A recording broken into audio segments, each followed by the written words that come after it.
বন্ধুরা আমার, মৃত্যুর সময় ঈমান এবং কুফর যেই এক সংঘাত শুরু হয়ে যাবে, সেই সংঘাতের মধ্যে আমার মুক্তি কিভাবে হবে?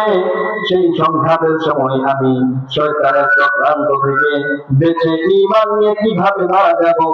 আল্লাহ পাক রব্বুল আলামিন বলতেছেন, যদি তুমি দুনিয়াতে আমি আল্লাহকে রব হিসেবে মেনে নাও, যদি দুনিয়াতে আমি আল্লাহকে রব হিসেবে মেনে নাও এবং আমি আল্লাহকে রব হিসেবে মেনে নেওয়ার পর এই বিশ্বাসের উপর তোমার জীবনকে পরিচালনা করো এবং এর উপর অটল থাকো, অবিচল থাকো, যত রকমের দুনিয়ার কষ্ট আসুক, যত রকমের দুনিয়ার মুসিবত আসুক, সমস্ত মুসিবতকে যদি পা দ্বারা পিছিয়ে ফেলে দিয়ে আমি আল্লাহকে রব হিসেবে মেনে নিয়ে তুমি মৃত্যুর সন্ধিক্ষণে চলে যাও, তবে ওই সময় আমি তোমাকে সাহায্য করার জন্য, শয়তানের চক্রান্ত থেকে বাঁচার জন্য আমি আল্লাহর পক্ষ থেকে একদল ফেরেশতাকে পাঠিয়ে দিব। ফেরেশতা এসে বলবে, আল্লাহ তাখাফু, আল্লাহ তাখাফু, তোমার ভয় নাই, তোমার কোনো ভয় নেই, ওয়ালা তাহজানু, তোমার কোনো চিন্তা নাই, কোনো পেরেশানি নাই, কেননা আমরা তোমাদের সাথে আছি। শয়তান তোমাদেরকে পরিচিত করতে পারবে না, শয়তান তোমাকে ধোঁকায় করতে পারবে না।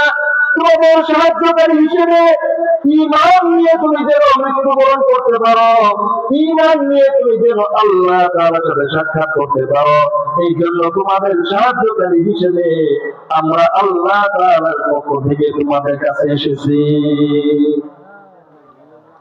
এরপর ফেরেশতারা ওই ব্যক্তিকে আল্লাহ তাআলার পক্ষ থেকে জান্নাতের সুসংবাদ দিবেন।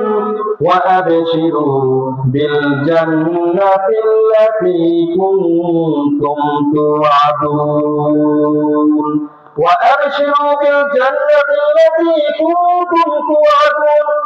ফেরেশতারা ওই মুমিন ব্যক্তিকে বলবেন, আল্লাহ তাআলা যে জান্নাতের ওয়াদা তোমাদেরকে দিয়েছিলেন সেই জান্নাতের সুসংবাদ নাও।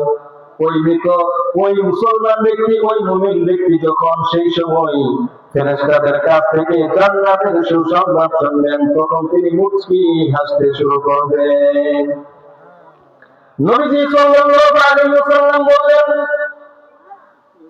তুহফাতুল মুমিনি আল মাউত, তুহফাতুল মুমিনিল মাউত, মুমিন ব্যক্তিদের জন্য মৃত্যু কোনো যন্ত্রণা নয়, মুমিন ব্যক্তিদের জন্য মৃত্যু কোনো ধ্বংস নয়, মুমিন ব্যক্তিদের জন্য মৃত্যু কোনো ক্ষতিকর বিষয় নয়, বড় মুমিন ব্যক্তিদের জন্য মৃত্যু হলো হাদিয়া, মুমিন ব্যক্তিদের জন্য মৃত্যু হলো উপহার, মুমিন ব্যক্তিদের জন্য মৃত্যু হলো তোহফা। সুবহানাল্লাহ। যদি আমাকে একজন ব্যক্তি একটা হাদিয়া দেয়, ছোট্ট থেকে ছোট্ট হাদিয়া হোক, আমার মন সন্তুষ্ট হয়ে যায়। ঠিক না বেঠিক? পৃথিবীর যে কোনো ব্যক্তিকে যে কেউ একটা হাদিয়া দেয়, হোক সেই হাদিয়া ছোট্ট পরিমাণের, কম মূল্যের, এরপর সেই ব্যক্তির হৃদয় সন্তুষ্ট হয়ে যায়। কিন্তু সেই হাদিয়া যিনি দেন, তিনি যদি কোনো বড় ধরনের ব্যক্তি হন, কোনো এমপি হন, কোনো মন্ত্রী হন, অথবা স্বয়ং প্রধানমন্ত্রী যদি হাদিয়া দেন, তবে যে ব্যক্তিকে হাদিয়া দেওয়া হয় সেই ব্যক্তির হৃদয়ের অবস্থা কি পরিমাণ আনন্দিত হতে পারে একটু বিবেচনা করে দেখুন। বন্ধুরা আমার, কিন্তু এই মৃত্যু এমন এক হাদিয়া মুসলমান ব্যক্তিদের জন্য।